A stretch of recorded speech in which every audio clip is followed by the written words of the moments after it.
Sunday ഫ്രണ്ട്സായിട്ട് ഒരു outing ഉണ്ടായിരുന്നു. ആദ്യം തന്നെ നേരെ സ്മൂത്തോയിലേക്കാണ് പോയത്. ഇവിടുത്തെ ഈ ആംബിയൻസും കാര്യങ്ങളൊക്കെ ഭയങ്കര അടിപൊളിയായിരുന്നു. അവിടെ നമ്മൾ 2 ഡെസേർട്ട് പറഞ്ഞിട്ടുണ്ടായിരുന്നു. രണ്ടും നല്ല ടേസ്റ്റ് ഉണ്ടായിരുന്നു. ബട്ട് ഈ രണ്ടാമത്തെ എല്ലാവർക്കും കുറച്ച് കൂടുതൽ ഇഷ്ടമായിട്ടുണ്ടായിരുന്നു. ഹേസൽനട്ട് എന്തോ ഫ്ലേവർ ആയിരുന്നു, പേരെനിക്ക് ഓർമ്മയില്ല. പിന്നെ അവിടുന്ന് ഒരു ഓട്ടോയോ എടുത്ത് നേരെ ബട്ടറോഡ് ബീച്ചിലേക്കാണ് പോയത്. ഒരു ഉച്ച കഴിഞ്ഞുള്ള സമയത്തായിരുന്നു നമ്മൾ ഇറങ്ങിയിട്ടുണ്ടായിരുന്നത്. നല്ല വെയിലും ചൂടും ഉണ്ടായിരുന്നു.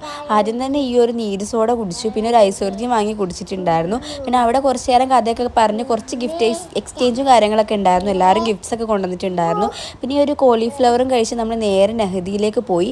നെഹദിയിൽ മന്തി കഴിക്കണം നമ്മൾ ആദ്യമേ പ്ലാൻ ചെയ്തിട്ടുണ്ടായിരുന്നു.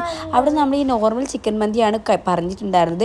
ഒരു ക്യൂരിയസിൻ്റെ പുറത്ത് പറഞ്ഞതാണ്. കുറേ കാലമായി നമ്മൾ ഈ നോർമൽ ചിക്കൻ മന്തി കഴിച്ചിട്ട്. അങ്ങനെ അത് കഴിച്ച് നല്ല ടേസ്റ്റ് ഉണ്ടായിരുന്നു. നെഹദി ആസ് യൂഷ്വൽ എപ്പോഴും ഒരേ ടേസ്റ്റാണ് ഉണ്ടാവുക. അങ്ങനെ അത് നല്ല ആസ്വദിച്ച് കഴിച്ച് നമ്മൾ അവിടെ നിന്ന് ഇറങ്ങി പോകുന്ന വഴിക്ക് നല്ലൊരു വ്യൂവും കണ്ട് നമ്മൾ തിരിച്ച് വീട്ടിലേക്ക് പോയി.